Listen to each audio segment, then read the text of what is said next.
Milos, how do you feel the response has been this week from the group after what was a disappointing result for you guys on Sunday?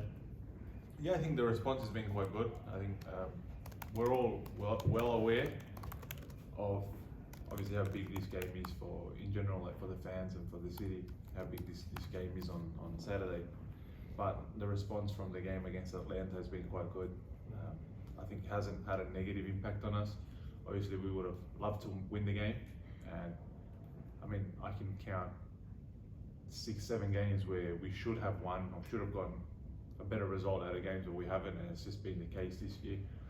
But there's still a lot of games to play, and we just have to be positive as we've been this week. We've been working quite hard, and we've touched up on a few things that weren't so good against Atlanta. So hopefully we'll have a very positive response tomorrow. How have you guys, as you said, there's 6 or 7 games you felt like the result could have been a couple points more here or there. How do you not let that kind of get to you, especially at this stage of the season where as the later you get, you might start to kind of count the points that you need to get in? Yeah, but I think it's like, if you obviously let that have an impact on you on what could have been, what should have been, we should have done that. I think in general, not just in football, but in life in general, many of us, if not all of us, can say, should have maybe taken that step, should have done that. If you dwell on that, other things just fall apart, so you have to move on. Obviously, as you say, these games, we could have had a few more points. We would have been sitting a little bit more comfortable on the table, but it's been an up and down kind of season for not just us, for many teams, apart from maybe LA and Austin, who've been quite good in Philadelphia, but it's just the way football is. Everyone wins games, everyone loses games, and it's just about trying to develop a rhythm where you're constantly getting points, whether it's 1, whether it's 3, and at the end of the season they will add up and will give you what you want. But it is disappointing that some games where we should have won, we haven't won. You mentioned this rivalry from a fan perspective. I know you only played, I think, right at the end of the last game, but did you get the sense that this is a similar rivalry to maybe others you've played in your career? I'll be really honest, mate. I think it's not really quite similar. Okay. There's a bit of a difference when you play a derby in Serbia where the whole city gets shut down. The country kind of goes into standstill for about 3 or 4 hours, and there's about 60,000 people, singing, chanting, throwing, being all sorts of crazy and being fun, and there's flares and there's smoke bombs, there's all types of things, and there's riot police around the stadium. There's a bit of a difference between a real derby that, I guess, me being honest, derbies are, for footballers, it's fun to play in a derby game because it's always different. The stadiums are full, the atmospheres are different.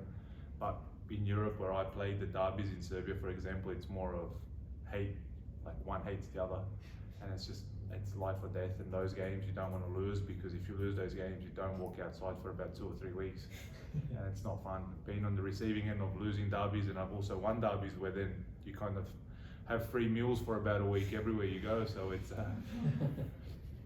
but not taking nothing away from this derby. I experienced it here at Lower.com. It was really nice because we had a full stadium, and you experience that the fans really want to get behind the boys and they want you to win the game. And any derby is a derby wherever you play, but it's just that feeling is always a little bit different.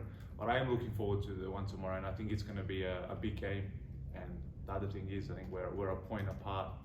It's not really a game that you want to lose. It's a game that you want to win, as every other game, and it's something that you have to give 110% on the field to achieve what you want.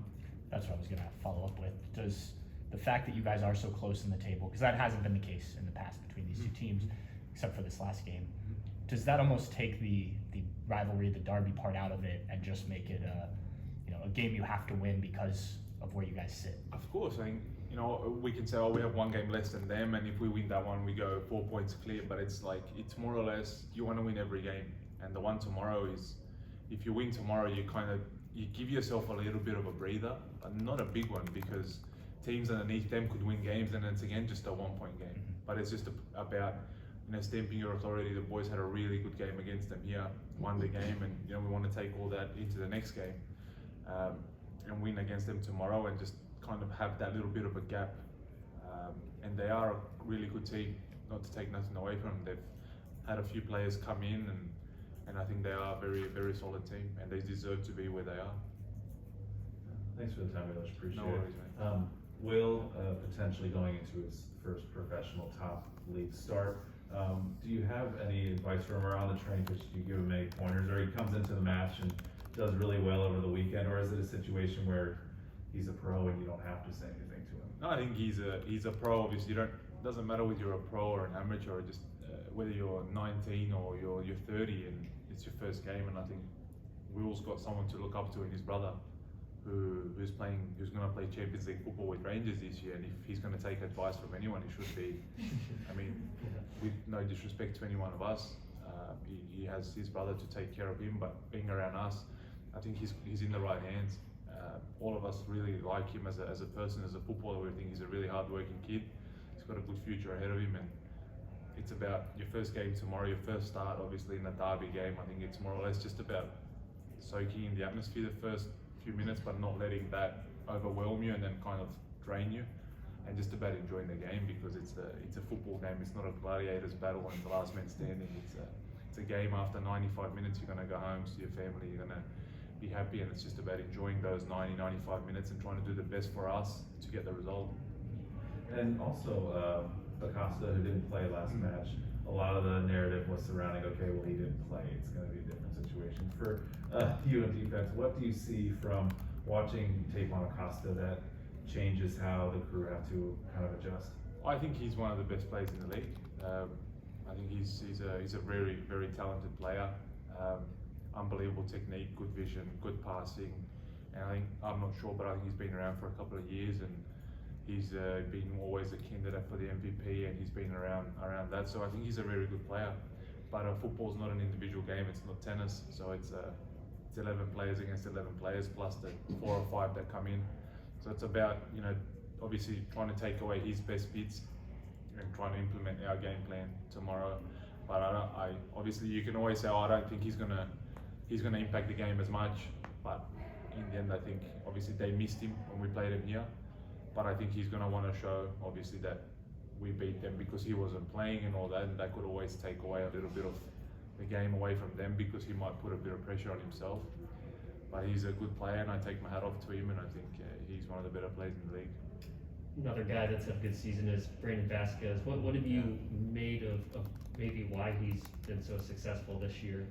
Oh, mate, I haven't known him, to be honest, from the past, but I think he's had a very good year. I think he scored 14, 15 goals, if not more, and I think he's a candidate in my eyes for the national team, at least to get a look in the September windows, and if possible, to be a candidate for the World Cup squad, because obviously when you're scoring goals week in, week out, you're putting yourself on the table for the coach to pick you. I think he's a very good player, very, very well aware of the space where he is and around his players, and I think he's a good finisher. And credit to him that he's scored goals. In the past, I heard he hasn't scored many, but now he's scoring. And again, as I say, hat off to him, and he's doing really well. And I hope he continues, but I hope he doesn't continue tomorrow. And I wish him all the best as well.